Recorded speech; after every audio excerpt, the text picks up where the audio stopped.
Βλέπουμε χιλιές φορτίσεις, το κοπελού υπόφκαλεν το. Σήμερα έχουμε έναν iPhone 14. Μια χαρά. Το κινητό θέλει αλλαγή μπαταρίας. Η θήκη του διαλυμένη αποσπασμένη. Το προστατευτικό κάλυμμα οθόνη και εκείνο σπασμένο το αλλάξουμε. Απλά τώρα έχω το πω. Εντάξει, κυτρίνια συμπούτσι άλλο. Χαλαρά. Το κινητό μια χαρά σε εξαιρετική κατάσταση. Βλέπετε το. Πολλά καλά το κινητό.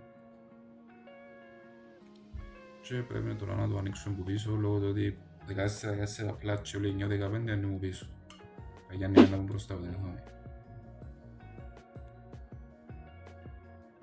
Μπαταρία του 81, βάλουμε λοιπόν στο υπολογιστή για μια έτσι μικρή διάγνωση. Στον υπολογιστή είναι πάντα πιο accurate η κατάσταση. Βλέπουμε χιλιές φορτίσεις, το κοπελού υπόφκαλεν το. Το actual capacity έπαιζεται για χαμηλά. Εντάξει, εντός είναι και 2.000 να πάει του κόλου. Ξεπλέον να δούμε, και ο main βίδες. Ωραία.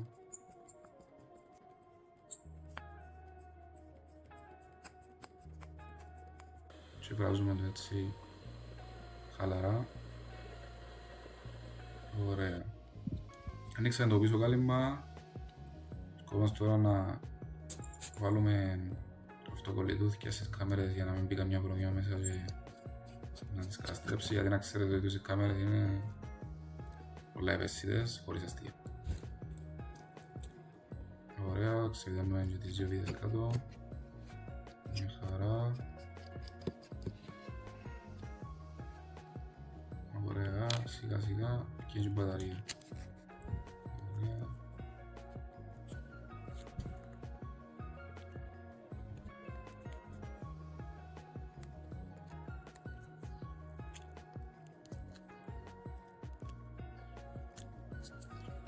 Μια χαρά.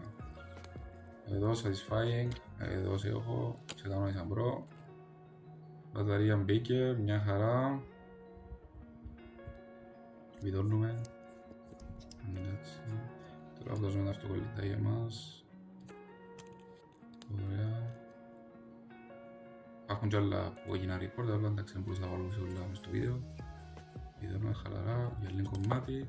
Κάνουμε το πας στον υπολογιστή πάντα μετά, ξέρω εγώ. Το καλό με το θεωρείται μπουρδέλο.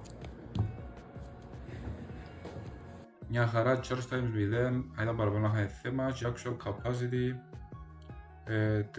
300. Battery life 100%, αλλά εντάξει, πάντα το battery health είναι ένα